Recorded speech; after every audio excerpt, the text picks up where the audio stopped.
Man, what's good, YouTube? It's your boy Trevor back again on another video, and we need to go ahead and talk about this, bro, because uh, I'm seeing this trend way too often in the NFL, and it's starting to get out of hand. So, this latest development, Trey Lance just got traded to the Dallas Cowboys for a fourth round pick. Okay, um, that is pretty sad because the fact that they gave up three first round picks that turned into impact players right away, that should be a fireable offense. I'm sorry, because no way you trade three first round picks for a fourth round pick. It's just no way. And then, like I said, it's a trend that's going on because Malik Willis last year he got drafted, I believe, in the third round by the Titans. The Titans just felt so impatient with him, like out the jump for no reason. For no reason at all. You knew, based off the scout evaluation, that Malik Willis, Trey Lance, for example, like Zach Wilson, Justin Fields. You can go all the way back to Josh Allen. You can go all the way back further than that with Patrick Mahomes. All these QBs were raw. Now you think Patrick Mahomes in a different setting is going to develop? No, no. And thank God he got with Andy Reid because Andy Reid actually know how to develop QBs. Everybody that's an offensive mind or defensive mind, they always cannot develop QBs, bro. No, you gotta have a certain type of backing. You gotta have certain type of coaches that help you with your mechanics, if that's the problem, footwork, how to scrum, like all that. Everybody can't develop QBs. With the Trey Lance situation, it's pretty sad because now they did interviews saying, "Oh, we just probably didn't have enough time for Trey Lance to actually develop." Then why draft him? Why draft him? And John Lynch, he said the same thing. But Kyle Shanahan, now the reports as of recently resurfaced, and they said Kyle Shanahan wanted Trey Lance because he wanted more explosiveness in the offense, which was initially said when he first got drafted.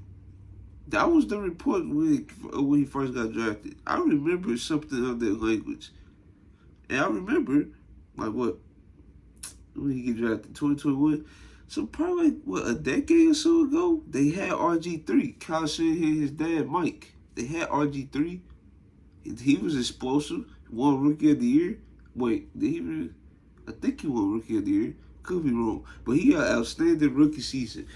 And, yeah, and then the offense ended up costing him his career. They forced him back out there, and he ended up, like, he wasn't the same out there. And then RG3, he wanted to transition to be a more pocket passer, and that ended up hurting his development as well. So, yeah, I just don't get giving up on raw QB because just imagine if Buffalo gave up on Josh Allen for his touchdown to pick ratio his rookie season. Imagine that. Imagine the Jaguars give up on Trevor Lawrence because of one bad season when he had the most turnovers in the league. It happens. If you see how Justin Fields, you see how the Bears trying to develop Justin Fields? That's how you're supposed to do it. It's not supposed to be instant. But I guess in this case, for the 49ers, they Super Bowl ready right now. I can understand them, like, drafting like a pro-rated QB. But the fact that you drafted a raw QB with all three of your first-round picks just out the window, I don't get that. Because if that's the case, if I trade three first-round picks, I don't do anything possible to try to develop this QB. If you have to let him sit for a year, fine. They tried to, but he got hurt though. But they didn't actually try to develop him. If you see those games he actually played in, you see more QB runs than actual like bootlegs and stuff of that nature, like he was doing in the preseason. He was not like he was barely doing that. And when he got the opportunity to throw, like you're not gonna hit on every throw, but the big throws he was making, those throws not being hit with Jimmy G or Brock Purdy. Well, Brock Purdy, you can say a little bit. Jimmy G, you can say a little bit. But Trey Lance's arm is way better than those guys. But I guess Kyle Shanahan got a type, just a game manager. I guess like, the offense, the offense is not going to reach its ceiling with a QB like that. I'm just putting it out there because it's so much what they arm can do. Like if I'm expecting these guys, these type guys to overperform expectations, then yeah, I don't understand. Because like what in 2013 or something like that, when Alex Smith, he's a game manager. Yes, he was one of the probably the best game managers in the league. But once he got hurt and they found something in Colin Kaepernick, they stayed with Colin Kaepernick because he brought another element in the offense, which led them to the Super Bowl. They didn't win the Super Bowl. They had a chance to win the Super Bowl, but they did. They also went to multiple NFC Championship games. And Colin Kaepernick also had a big arm. So I like you see the value in raw QBs.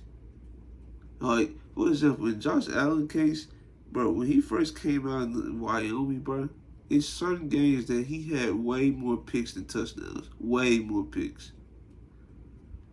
And Patrick Mahomes, he was probably more developed than Josh Allen, but he was also raw because his mechanics and footwork wasn't at NFL standard.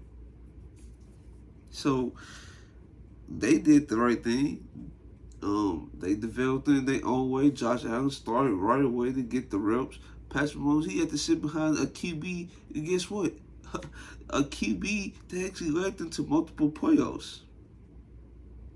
Alex Smith led the Chiefs to multiple playoff series, and that didn't stop them from developing Patrick Mahomes because they knew Patrick Mahomes, he got big on, he can electrify the game, and guess what?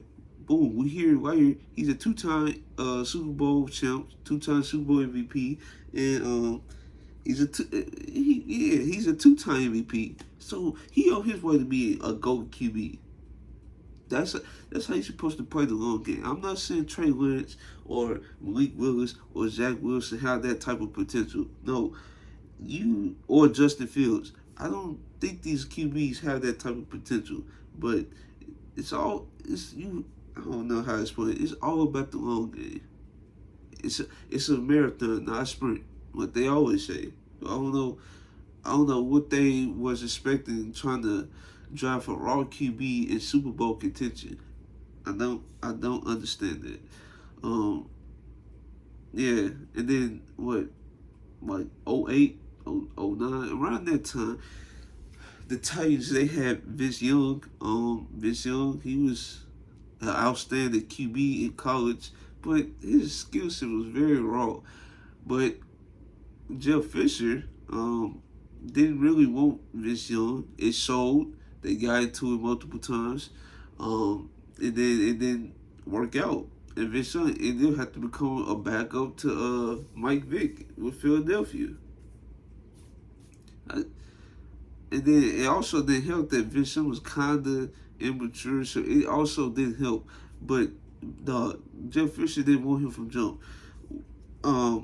Either you get Jeff Fisher up out of there quicker, or you don't have Vince Young at all. I don't know how this happens a lot. I don't. Especially with Brian Flores and Tua. They didn't get along. Brian Flores went Justin Herbert. And he just didn't feel like developing Tua. And that was a big problem. That was a big problem. And that's probably what led to Tua confidence going down like this.